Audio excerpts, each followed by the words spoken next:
जय श्री कृष्ण। अथ श्री आश्विन शुक्ला पापांकुशा एकादशी कथा। युधिष्ठिर बोले, हे भगवान, आश्विन शुक्ल पक्ष की एकादशी का क्या नाम है, सो कृपा करके मुझसे कहिए।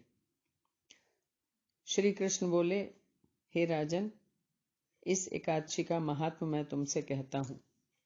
यह पापों को दूर करने वाली श्रेष्ठ एकादशी है। यह इसके नाम से ही सिद्ध है। इसमें मनुष्य को पद्मनाभ का पूजन करना चाहिए। इंद्रियों को वश में करके बहुत समय तक तपस्या करने से जो फल मिलता है, वो फल गरुड़ध्वज भगवान नमस्कार करने से दे देते हैं।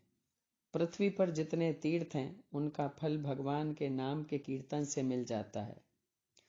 जो जनार्दन भगवान की शरण को प्राप्त हो गए हैं, वे मनुष्य कभी यमलोक को नहीं जाते। जो मनुष्य प्रसंगवश एक एकादशी का भी व्रत कर लेता है, वो कठिन पाप करके भी यमलोक को नहीं जाता। हे मनुजाधिप, जब तक मनुष्य पद्मनाभ नाम की एकादशी का उपवास नहीं करता, तब तक उसके शरीर में पाप रहते हैं।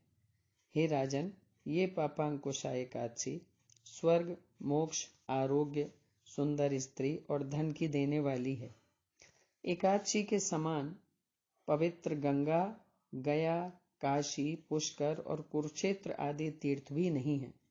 एकादशी का उपवास करके, रात्रि में जागरण करके बिना परिश्रम विष्णु पद को प्राप्त हो जाता है।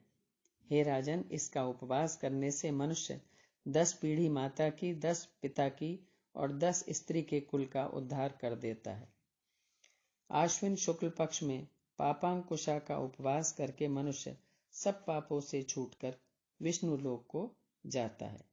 इसी संदर्भ में मैं एक कथा सुनाता हूं कि विंध्याचल पर्वत पर एक बहेलिया रहता था, जिसका नाम क्रोधन था।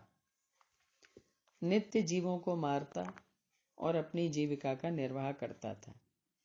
इसी प्रकार एक बार जंगल में घूमते घूमते उसको अंगिरा ऋषि का दर्शन हो गया, जो वहां तपस्या कर रहे थे। क्रोधन उनके समीप गया, उनको नमस्कार किया। अंगिरा ऋषि ने उसको आशीर्वाद दिया और उससे आने का कारण पूछा।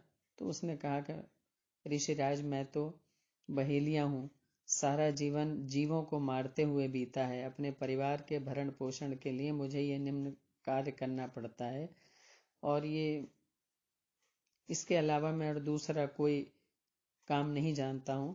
लेकिन मुझे मन में बहुत ग्लानि है कि मैंने निरपराध जीवों को मारा है और आज तक ऐसा पाप कर्म किया है। मुझे तो मुक्ति तो बहुत दूर की बात है, मुझे तो कोई गति ही नहीं मिलेगी इस जीवन में।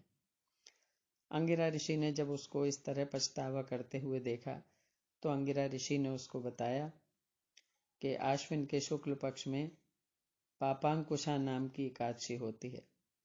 तुम उसका व्रत करो और भगवान जनार्दन की पूजा करो, उससे तुम्हें अवश्य ही मुक्ति मिलेगी, तुम्हारे पाप क्षीण होंगे। मुनि को नमस्कार करके वो वापस लौट गया और उसके बाद उसने पापांकुशा एकादशी का व्रत किया, भगवान जनार्दन देव की पूजा की। उसके मन में अंगिरा ऋषि के वाक्य से ऐसा परिवर्तन हुआ कि धीरे धीरे उसका मन जीव हत्या की तरफ से हटने लगा और भगवान की कृपा प्राप्त होने लगी। धीरे धीरे ऐसा होते होते उसके सारे पाप नष्ट हुए, और जब उसका अंत समय आया तो यमदूत जब उसे लेने आए, तो वो ये देख के आश्चर्य में पड़ गए कि उसके तो कोई ऐसे पाप ही नहीं थे जो उसको यमदूत ले जा सकते। यमदूत वापस चले गए और वो देवदूतों के साथ स्वर्ग को गया। इस प्रकार कैसा भी प्राणी हो, अगर इस एकादशी का वो व्रत करता है तो वो सब पापों को नष्ट कर देती है। भगवान की अहेतुकी कृपा उसको प्राप्त होती है। एकादशी जैसी पवित्र तिथि को सबको व्रत करना चाहिए भगवान जनार्दन देव की पूजा करनी चाहिए और अपनी सामर्थ्य के अनुसार दान करना चाहिए। इस प्रकार जो इस कथा को सुनता और पढ़ता है उसको वाजपेयी यज्ञ का पुण्य प्राप्त होता है। बोलो श्री कृष्ण भगवान की जय।